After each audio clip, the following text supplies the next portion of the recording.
Good morning students. आज हम पढ़ते हैं सेल बायोलॉजी का रिमेनिंग पोर्शन। थोड़ा सा ही रह गया है, फिर आपका इसका टेस्ट होगा। सेल बायोलॉजी में आपको पढ़ा रहा था, इसमें मैं बहुत कुछ पढ़ा चुका हूँ आपको। सेल के बारे में बता चुका हूँ, सेल एनवल्प बता चुका हूँ, उसके बाद इसमें सेल एनवल्प में प्लाज्मा मेम्ब्रेन थी, ये सब सेल वॉल थी, उसका ट्रांसपोर्टेशन बहुत इंपॉर्टेंट था। जिसने पिछले लेक्चर नहीं देखे वो पिछले लेक्चर देखें और अपने नोट्स बनाएं। एक बार चैप्टर ख़त्म हो जाएगा तो फिर मैं नोट्स चेक भी करूँगा आप लोगों के। उसके बाद एंडोप्लाज्मिक रेटिकुलम था,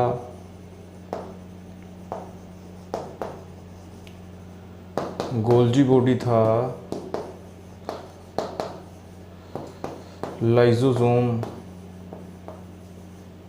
बीच में एक प्लास्टिड भी पड़ा था। अब इसमें जो सेल ऑर्गेनेलिज में रह गया है वो रह गया है वैक्यूल, राइबोसोम,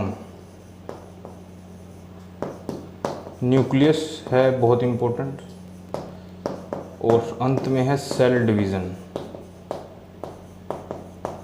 अब ये हमारे 4 पोर्शन हैं, बहुत छोटे हैं, बस न्यूक्लियस थोड़ा बड़ा है, बाकी सब आसान है। तो आज मैं पढ़ाता हूँ आपको वैक्यूल। क्या पढ़ाता हूँ बच्चे? वैक्यूल। वैक्यूल ये बोला जाता है कि plant cell present in plant and animal both cell, present in plant and animal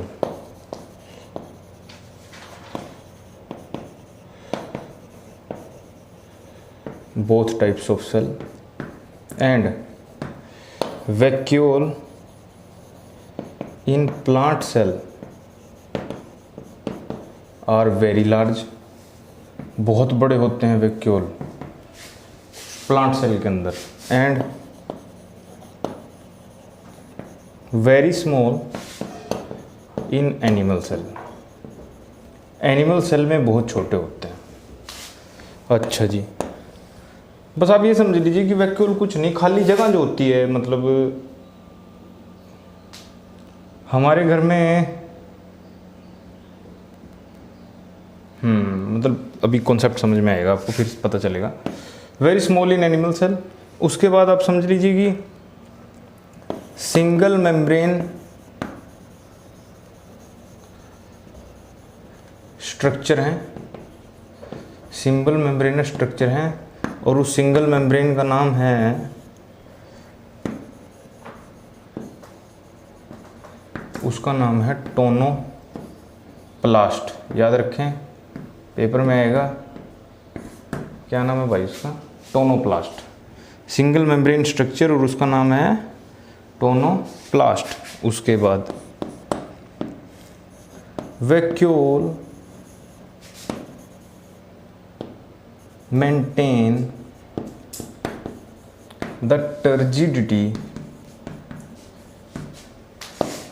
of the cell। अब ये टर्जिडिटी किस क्या बोला है भाई? टर्जिडिटी क्या होती है? टर्जिडिटी होती है maximum amount of water that can retain by cell. जो मैक्सिमम अमाउंट ऑफ वाटर जितना रिटेन कर सकती है सेल, उसी को सेल की क्या बोलते हैं? टर्जिडिटी बोलते हैं। क्या बोलते हैं? टर्जिडिटी।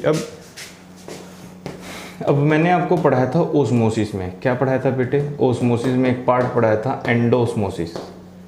क्या था? एंडोस्मोसिस।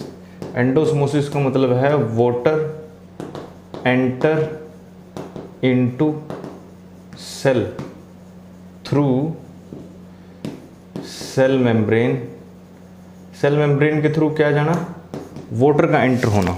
किसके अंदर? सेल मेम्ब्रेन के थ्रू सेल के अंदर।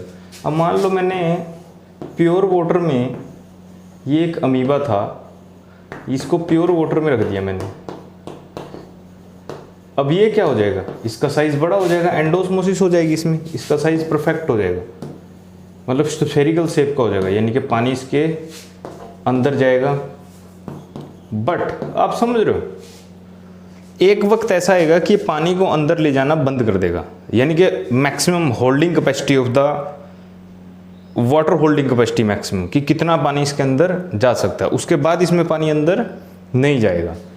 अब पानी अंदर गया, अब अंदर पानी ऐसा थोड़ी है कि जाके साइटोप्लाज्म में मिक्सअप हो गया, ना ना ना ना ना ना भाई, मैं आपको बता दूं, the nucleocytoplasmic ratio of each cell will be constant, यानी कि अमाउंट ऑफ न्यूक्लियस या न्यूक्लियर मटेरियल और अमाउंट ऑफ साइटोप्लाज्म क्या रहता है भाई, कांस्टेंट रहता है। क्या रहता है, constant. Amount of nucleo cytoplasmic ratio क्या रहती है किसी भी सेल की, कांस्टेंट रहती है। अब अगर अच्छा वो कांस्टेंट रहती है तो जो पानी अंदर गया वो क्या साइटोप्लाज्म में मिला जाके, नहीं, साइटोप्लाज्म में उसे नहीं मिलने दिया गया, उसको कहाँ भेज दिया गया, वैक्यूल में भेज दिया गया। कहाँ भेज दिया गया, वैक्यूल, और वैक्यूल ने अपना साइज क्या कर लिया, इंक्रीज कर लिया। अब मैक्सिमम जितना इंक्रीज कर सकता है, अब वैक्यूल का साइज बड़ा हो गया, मैक्सिमम वो जितना भी इंक्रीज कर सकता है उतना साइज कर देता है सेल का। उसके बाद अगर आप उसमें सेल, तो सेल बस्ट हो जाएगी और वो क्या हो जाएगी, डेड हो जाएगी। समझ रहे हो मेरी बात या नहीं? तो इसको बोलते हैं टर्जिडिटी। तो बोला जाता है कि वैक्यूल क्या करता है, टर्जिडिटी मेंटेन करता है। और in animal cell vacuole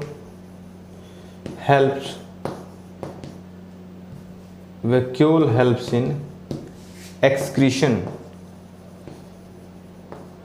of cell के एक्सक्रीशन में भी हेल्प करता है। मतलब अब मैं आपको बताऊं कि ये एक सेल है, मान लो इसके अंदर ये छोटे छोटे वैक्यूल हैं। अब आपको भी पता है एनिमल सेल के पास सेल मेम्ब्रेन होती है पर सेल वॉल तो नहीं होती।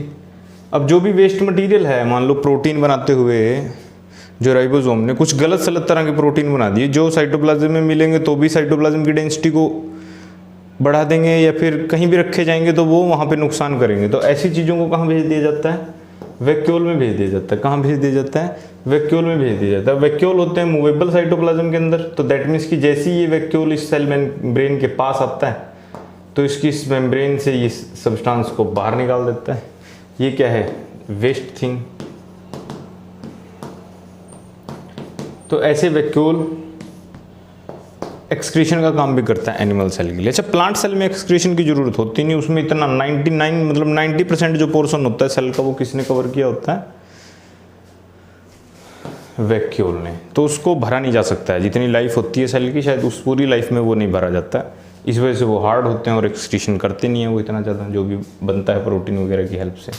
एनिमल सेल में एक्सक्रीशन वाला सिस्टम भी होता है। कुछ वेस्ट प्रोटीन या अनवांटेड प्रोटीन बन गए हैं अगर, तो उनको क्या कर दिया जाता है, वैक्यूल के थ्रू बाहर धकेल दिया जाता है। और रही टर्जिडिटी की बात, तो टर्जिडिटी दोनों ही सेल में ये मेंटेन करता है, प्लांट सेल में भी और एनिमल सेल में भी। आप इसे नोट कीजिए बच्चों। नेक्स्ट लिस्ट में आता है राइबोसोम। क्या आता है बच्चे, राइबोसोम। राइबोसोम जैसे कि आप जानते हो भी हो, इसको बोलते हैं प्रोटीन फैक्ट्री। क्या बोलते हैं, protein factory present at the surface of endoplasmic reticulum. किस पे प्रेजेंट होता है बेटे, एंडोप्लाज्मिक रेटिकुलम पर प्रेजेंट होता है। रफ वाले एंडोप्लाज्मिक रेटिकुलम पर।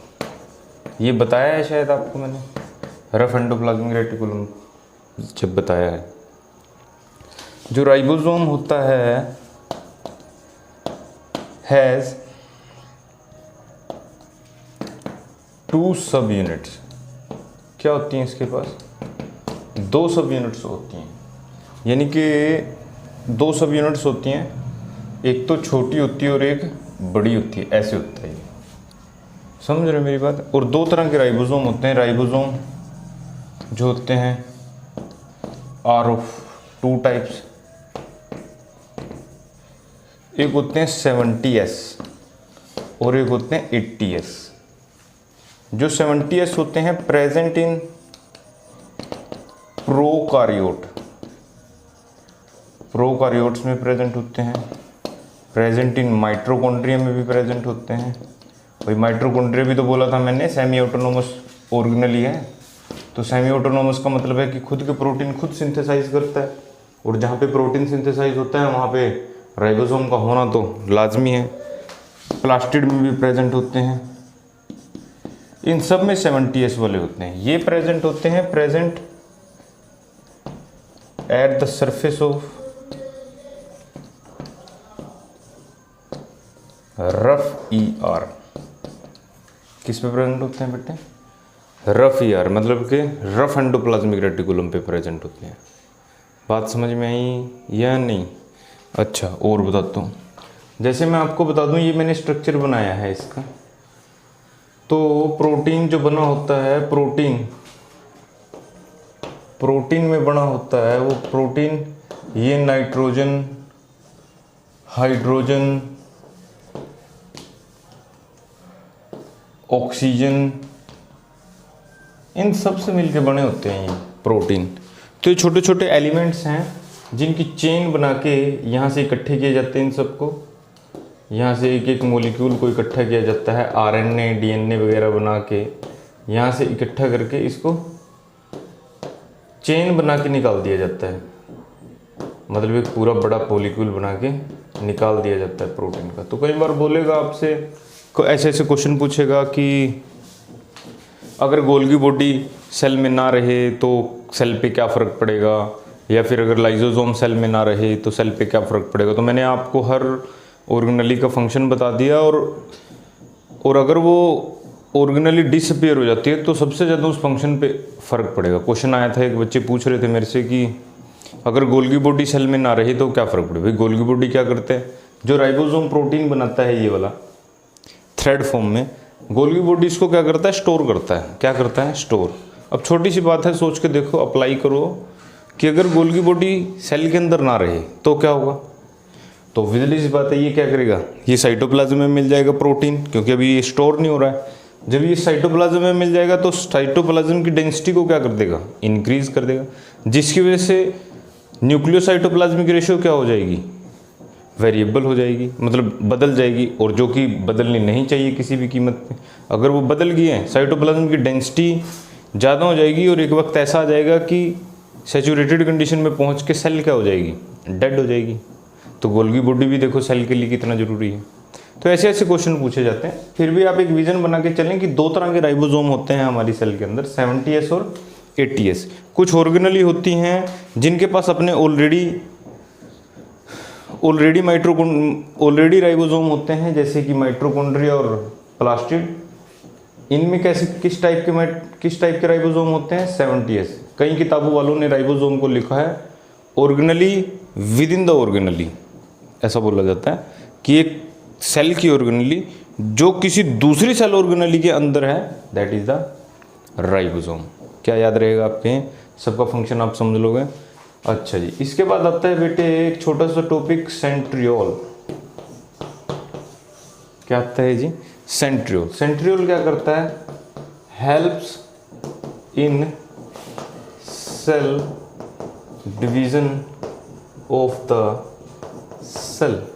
सेल की सेल डिवीजन में हेल्प करता है। भाई सेल डिवीजन एक टॉपिक है, पूरे का पूरा पढ़ाया जाता है। सेल डिवीजन पढ़ाऊंगा मैं अभी नेक्स्ट क्लास में, मिल जाएगा लेक्चर आपको आज ही। एक होता है माइटोसिस, एक होता है बेटे मियोसिस। माइटोसिस और मियोसिस दो तरह की सेल बनाई जाती हैं। अच्छा, मैं सेंट्रियोल का काम बता, सेल डिवीजन में हेल्प करता है, यानी कि जब भी सेल मैच्योर होना कर डिवाइड होना चाहती है तो मैसेज किसको भेजा जाता है, सेंट्रियोल को। किसको भेजा जाता है भाई, सेंट्रियोल को। सेंट्रियोल क्या करता है, सेल डिवीजन में हेल्प करता है। कैसे हेल्प करता है भाई, माइटोसिस और मियोसिस में सेल डिवीजन के दौरान बनते हैं spindle fibre formation. Is done by centriole. Centriole से ही होती है स्पिंडल फाइबर फॉर्मेशन।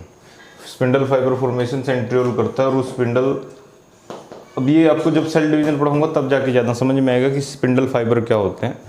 तो स्पिंडल फाइबर की फॉर्मेशन की हेल्प से सेंट्रियोल क्या करता है, सेल डिवीजन में करता है। अब इसका फंक्शन पूछा जा सकता है कि अगर सेंट्रियोल किसी सेल के अंदर ना हो तो क्या होगा। ऑब्वियसली सी बात है, वो सेल डिवीजन नहीं करेगी। जैसे कि बेस्ट एग्जांपल है nerve cell of human being.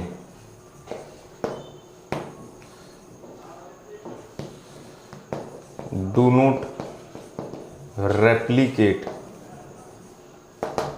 because absence of centriole in the cell। Nerve cell का नाम होता है न्यूरॉन। क्या नाम होता है बेटे, neuron. Longest cell of the body.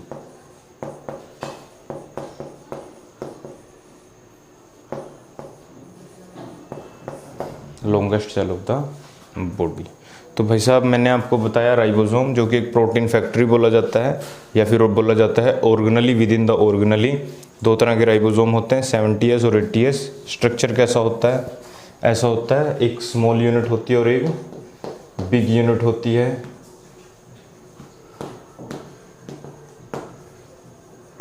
Single membranes होता है, एक ही मेम्ब्रेन का बना होता है, या फिर आप विदाउट मेम्ब्रेनस भी कह सकते हो। सेंट्रियोल आता है, इसके बाद क्या करता है, सेल डिवीजन में हेल्प करता है। छोटी सी बातें आपको याद में रखनी है। स्पिंडल फाइबर फॉर्मेशन में हेल्प करता है, और ये एक एग्जांपल है जो आपके काम आएगा कि न्यूरॉन्स जो होते हैं उनके अंदर सेंट्रियोल नहीं होता है, इस वजह से वो डिवाइड नहीं करते हैं। इसको नोट कीजिए फिर